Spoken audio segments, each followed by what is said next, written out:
So let's bring in co-chair of the Forward Party, Andrew Yang, and the OAO NewsNation correspondent at Largo, Geraldo Rivera. Thank you. It's good to see you, big brother. Andrew Yang, it's been a minute. I missed you. Thank you for coming in during this important time to join me and Geraldo. What is your prediction, my smart friend? I think this is Joe Biden's final week as the Democratic nominee. I spoke to a Democratic member who has not gone public, saying that he will be going public pretty soon. And there are a couple dozen swing state members who feel that they will lose their race in November if Joe Biden is at the top of the ticket. So if you can imagine those members of Congress fighting for their very political survival, and Joe Biden's statements have not sat well with them. You have senators led by Mark Warner who privately are saying something very, very similar. So can Joe Biden survive dozens of defections from members of Congress as well as public figures like Reed Hastings, Rob Reiner, Stephen King, Damon Lindelof? The money is drying up. There's a story on CNBC right now saying that bundlers aren't bundling. So there are problems all over the place, and the Democratic Party will see that Joe Biden is untenable as the nominee and will make a move, I believe, in the next 7 days. Hey, Geraldo, what about the how and the who in this situation? Like, it seems like everybody is kind of going down the road of, we don't like Biden, but then what? Who? How? Well, I think there's only one course away from Joe Biden.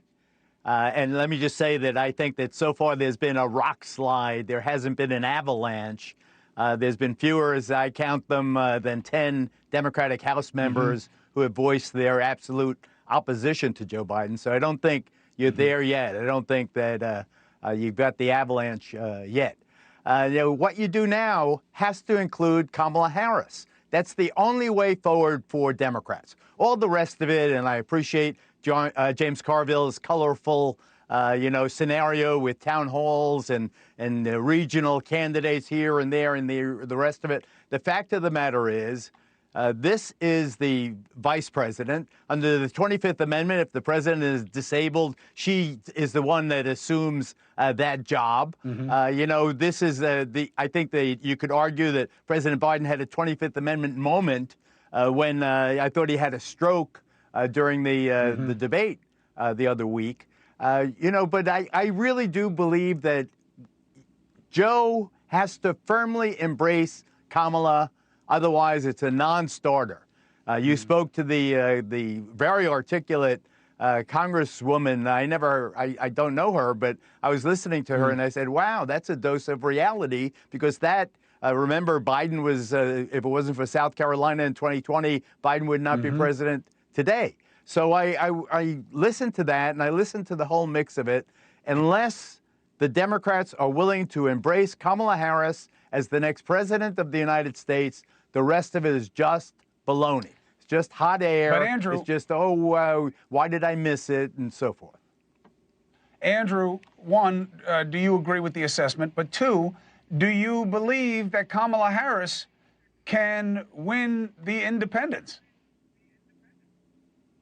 I think there will be a robust process, and Vice President Harris will be right there front and center. But there are a lot of people who believe that there should be a mini primary that includes some of the swing state governors that might be much more formidable at the top of the ticket.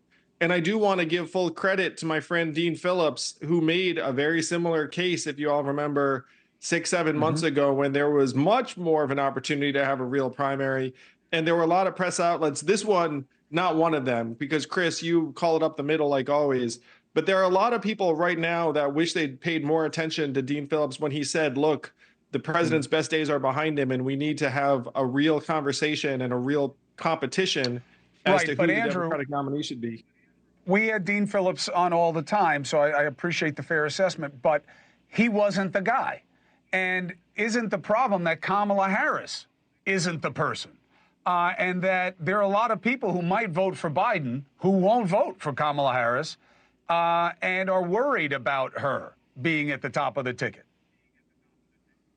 I think even if it is Vice President Harris, she would benefit from having forums and debates and real opportunities for people to see her in action relative to some of the other leaders in the Democratic Party. I think it's a win for everyone. It's something you say, Chris, like, look, competition is not a bad thing. And the fact is, Democratic Party avoiding competition is what's gotten them into this mess. Hey, thank you for watching.